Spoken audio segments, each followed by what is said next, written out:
अभी शिरडी के साईं बाबा क्या भगवान हैं और क्या उनकी पूजा पाठ हिंदू मंदिरों में जायज है?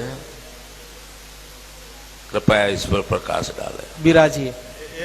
एक तो ये जवाब खुद ही दे दिए, बहुत हिंदू देवता बढ़ते जा रहे हैं, मैं अंत हूं, अंतिम मैं हूं। ठीक।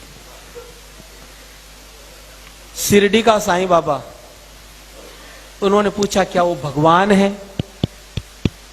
आप अगर ये पूछते ना कि क्या वो आदमी भी था पूरा, तो मुझे हंसी नहीं आती, लेकिन डायरेक्ट ही भगवान। थोड़ा सा इस चीज को समझे। आपने किसी जैन मंदिर में साईं बाबा की मूर्ति देखी?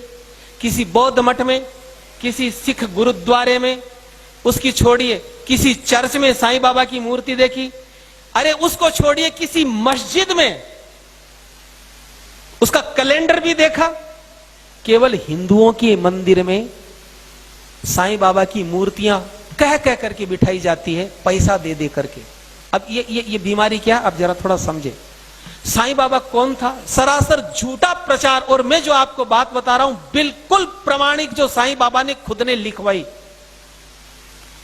उनका चेला था गोविंद रघुनाथ राव दाभोलकर, जिसको वो हेमा पंडित बोलते थे। वो सेवा में रहता था, पढ़ा लिखा था। उसको कह करके बाबा ने अपनी जीवनी लिखवाई, पूरी पुस्तक लिखवाई, जिसका नाम है साईं सच्चरित्र, जिसको शिरडी साईं संस्थान ने प्रकाशित किया। उसमें बिल्कुल जो बातें मैं आपको बता देता हूं, अपनी ओर से मैं कुछ नहीं बताऊंगा, बिल्कुल प्रमाणिक। साईं बाबा भगवान था कि नहीं आपको समझ में आ जाएगा। ये आदमी अफगानिस्तान का पिंडारी मुसलमान था। इसके बाप का नाम था मियां बरहुद्दीन। ये अफगानिस्तान से आए थे। 1838 में साईं बाबा का जन्म हुआ। कहां हुआ? अहमदनगर की एक वेश्या, उसके पास में इसका बाप मियां बरहुद्दीन जो था, वो डकैतों का ग्रुप चलाता था हिंदुस्तान में, लुटेरों का। तो वो अहमदनगर की एक वेश्या के पास रहने लग गया। उससे 2 संतानें हुई, एक लड़की और एक लड़का। लड़के का नाम रखा चांद मियां, और यही व्यक्ति, इसको साईं बाबा अब बोलते हो। जब ये थोड़ा सा बड़ा हुआ तो झोली फैलाने का काम, फेरी लगाने का काम इसको सौंपा। 6 साल की उम्र से 12 साल की उम्र तक इसने झोली घुमाई और रेकी करता था कि कौन से घर को लूटना है। कभी आप देखते हो चद्दर घुमाते हुए? ये काम इनके पास था।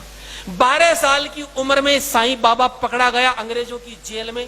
8 साल तक डकैतों के ग्रुप के साथ ये पकड़ा गया था और 8 साल तक अंग्रेजों की कैद में रहा।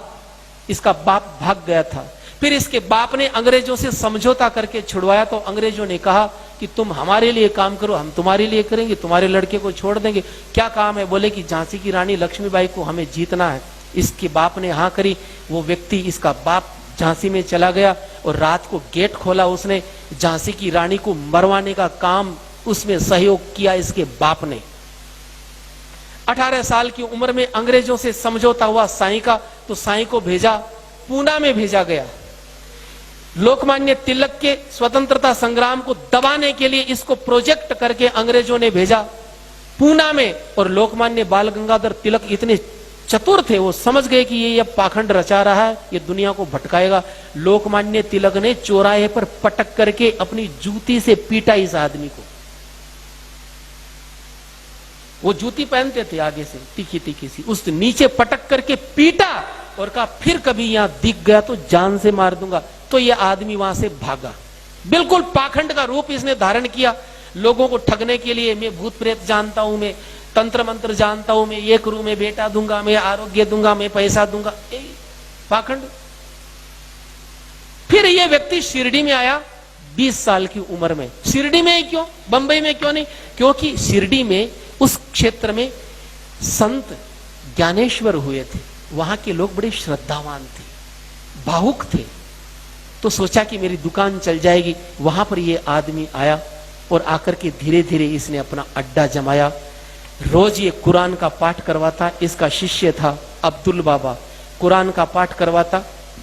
अपने हाथों से बकरा काट करके, अपने हाथों से बकरा काट करके चावल में मिला करके प्रसाद बांटता, कोई नहीं लेता तो गंदी गंदी गालियां देता। एक बार तो ऐसा हुआ, काका साहेब दीक्षित एकादशी के दिन उनसे बोला कि बकरा लाओ। उन्होंने कहा मैं तो ब्राह्मण हूं, तो गालियां दी, जबरदस्ती मंगवाया और बना करके उसका ब्राह्मण धर्म भ्रष्ट किया। उसको भी बोले खा। एक बार तो ऐसा हुआ, शिरडी में हैजा फैल गया, तो वहां के पंचों ने कहा कि ऐसा करो कि कोई जीव हिंसा मत करना ताकि हैजा कंट्रोल में आ जाए। सबने जीव हिंसा बंद कर दी, लेकिन इसने कहा मैं तो काटूंगा। बकरा अपने हाथों से काटता, काट करके चावल में मिला करके सबको प्रसाद बांटता। बोले मैं तो मुसलमान हूं।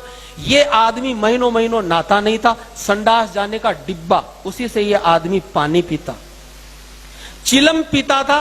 सन 1887 में इसको दमे की बीमारी हुई। चिलम की वजह से अपनी दमे की बीमारी ये जिंदगी में कभी ठीक नहीं कर पाया, और 1918 में 3 दिन दमे का इसको अटैक आया, और 1918 में दशहरे का दिन था, उस दिन ये आदमी मर गया।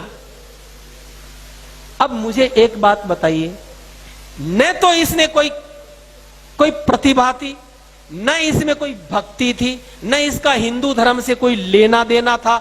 जिंदगी भर ये हिंदू देवी देवताओं को गालियां देता था। जो आपको ये साईं राम, ओम साईं, ये तो बाद में जोड़े गए केवल मूर्ख बनाने के लिए।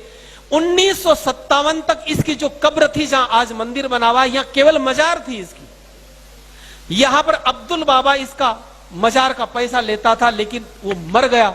तब हरि सीताराम दीक्षित नाम के कांग्रेसी नेता थे, उन्होंने इस मजार को अपने कंट्रोल में किया और पैसा लेना शुरू किया।